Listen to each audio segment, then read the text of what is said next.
Jadi kalau secara umum ya di kota Jayapura, ya seperti yang Mbak Abe lihat ya, dalam kondisi siang hari, malam hari juga kondisi juga ramai lancar ya, kegiatan aktivitas masyarakat, orang jualan ya, orang juga kerja, yaitu seperti biasanya ya, tidak seperti yang mungkin kita dengar-dengar dari sumber-sumber lain itu ya.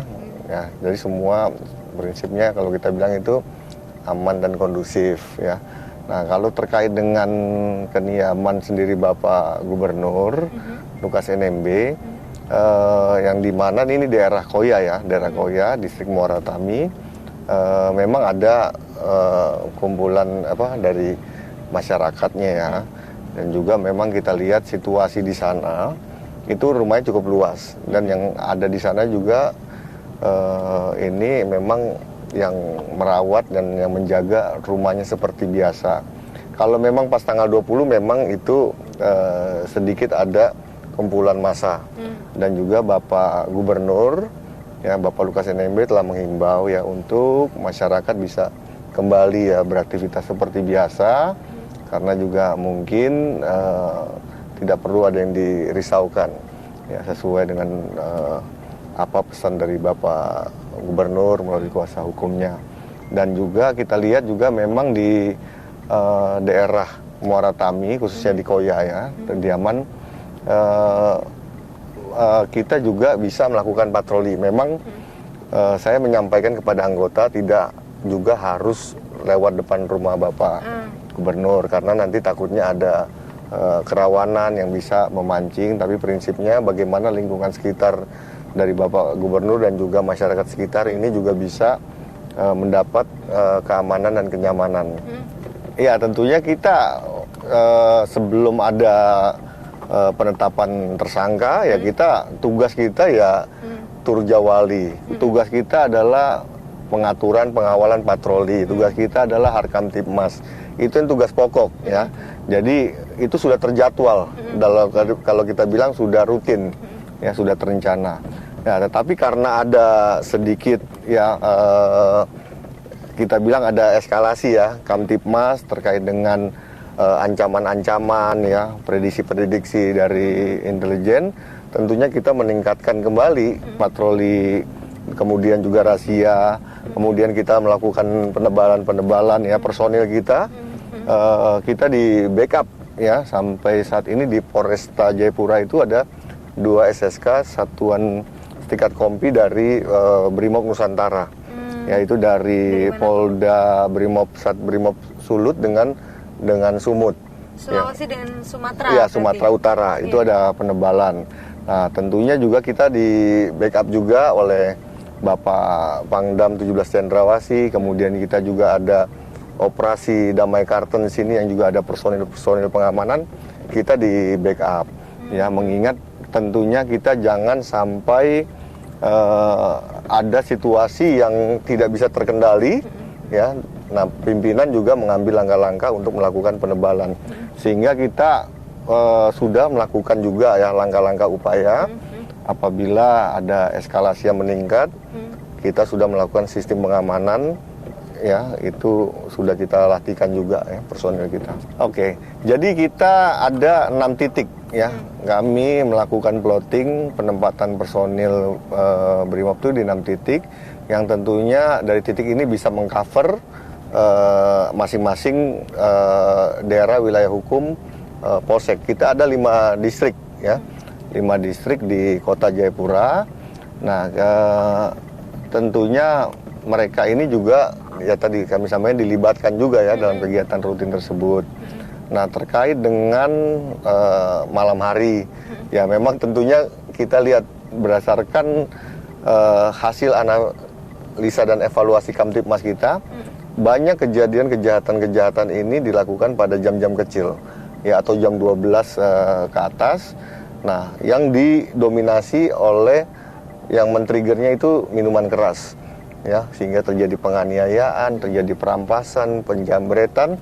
Nah, kita tentunya melibatkan ya anggota Brimob yang punya juga tentunya kekuatan khusus dan juga pelatihan khusus untuk bisa berkolaborasi dengan patroli-patroli kita dengan yang ada di jajaran Polresta Jayapura Kota. Kami dari Polresta Jayapura Kota. Tinggal di? Di Bucen 2 dia. Oh, di Bucen 2. Aman-aman ya? Aman. Masih ada yang jual minuman ada? Tidak ada. Apa? Tidak ada. Tidak ada? Ya. Tidak ada kan atau tidak tahu? Kalau di Bucen 2 tidak ada. Enggak, di sini yang ada sayang itu masih ada? Kurang tahu juga. Oh, kurang tahu juga ya? Tapi aman-aman ya? Aman, Pak. Rutin berarti apa, ada di beberapa titik, tidak hanya di keramaian ini aja, tapi juga di beberapa titik biasanya juga langsung turun untuk menyapa. Iya, biasa di ini ya. Kan kita tugasin ada di Polres itu Pirket Pawas ya, perwira pengawas. Mereka sudah tahu ada jadwalnya untuk rute-rute patroli dan juga yang paling rame ini daerah sini, daerah Entrop. Oke. Cuma kadang-kadang ada juga yang daerah sepi, itu juga mereka juga kumpul-kumpul. Kemudian yang kebiasaan mereka ini miras itu. Nah, itu nanti kalau ketemu bisa langsung diangkut berarti ya Pak? Iya, kita angkut gitu ya. Siap. Atau juga kalau kita masih ini ya suruh pulang, kemudian mirasnya dibuang gitu ya. Buat apa dibawa-bawa? Ya, Buat apa dibawa? barang. Iya. Barang itu tadi dibawa karena kita mau pakai kayu bakar itu buat rebusnya tahu. Oh, Sehingga pakai- kita bawakan barang itu tadi dari Kinyam. Oh gitu. Ya dari Kemtok Gresik ke Polsek Kemtok. Kosek Kemtuk di mana? Ya Kampung di mana? Sabron Saman Pak. Dekat Sabron. Besum, dekat Nembugrang. Nimbokrang. Ya, Sama Sawoy? sawah itu sudah. Pas-pas. Itu pas-pas dia kan? Di sana ada Pak Rudi. Itu orang Palobo. Oh gitu ya. Ya, dia bilang itu jangan menunggu, ayo kerja. Iya, jangan bawa sajam. Biar kita Bawa kerja. mana pisaunya besar kan tidak? Mana-mana itu barang saya. Barang Hah? dia. Oh, parang. Tidak. Pace. Apa yang angin ini? Apa ini? Maksudnya kalau mau Barang saya. parang itu Tunggu, sini. Tunggu dulu. dibungkus. Nah, ini buat apa parang ini? Yo, dibungkus. Tapi Coba kita lihat. itu karena Kalau kau gantung begini Bapak orang ya, Iya. Bapak yang rebus Ini mau tinggal di mana? Hah? tahu, dia bilang Di Kemtuk? bawakan itu kayu Enggak, ini bakar. bawa apa nih gini? Kita bawa kayu bakar. Mana kayu bakarnya mana? Di Wayana. Pabrik tahu. Enggak, ini potong di mana? Buat potong di mana? Potong di kampung. Oh gitu. Ya, Kami Pakai apa mobil? Untuk, Pak. Kemtuk. Siapa Kapolsek siapa? Pak Kapolsek siapa? Kemtuk. Pak Kapolsek yang sekarang Eh? baru diganti. Eh? Satu patron kenal. Oh gitu. apa? nggak boleh. Wah itu barang saya. Ya? Nanti itu kita ada barang itu baru kita bisa kenyang perut. Itu ya. Mencari. Kurang lebih sekitar mungkin ada 50-an kilo lah dari sini. Jadi mereka ambil kayu untuk pabrik tahu. Jadi kebiasaan mereka ini bawa ini. Iya. Jadi kalau dia bilang tadi kalau ini diambil saya nggak bisa makan. Iya. Makanya terkadang kita juga apa namanya? Barang. Ya, kita juga serba salah juga ya. Tapi nanti kita pertimbangkan kalau tadi ada saudaranya, kadang-kadang kita juga kembalikan. Karena emang kalau ini nggak bisa ya, dia lapar dia. Iya, Jadi ini apa namanya kita juga hormati juga lah kebiasaan-kebiasaan di sini. Ya, toh? Pak, kami antar kayu bakarnya di Wayana situ. Di Waena tempat siapa? Di jembatan apa Yotefa ini ya. Mereka Jiwanya tuh ngapain? terjun mereka. Udah berapa kali kejadian terjun mati, meninggal. Nah, mereka ini kan jalur ini kan nggak boleh buat kendaraan berhenti motor. Roda 4 nggak bisa. Nah, tapi kadang-kadang mereka langgar aturan, stop, mereka berdiri-diri nanti tempatnya situ. Kemudian mereka terjun karena memang dulu dalam gitu, keadaannya Pak? ya keadaannya rata-rata mabuk. Itu makanya kita selalu usir mereka nggak ada di jalur-jalur ini. Gitu. Ini juga Cuma kadang-kadang mereka gini Mbak lihat itu ludah-ludah pinang itu jorok dia. Ini kan iya. bisa berubah.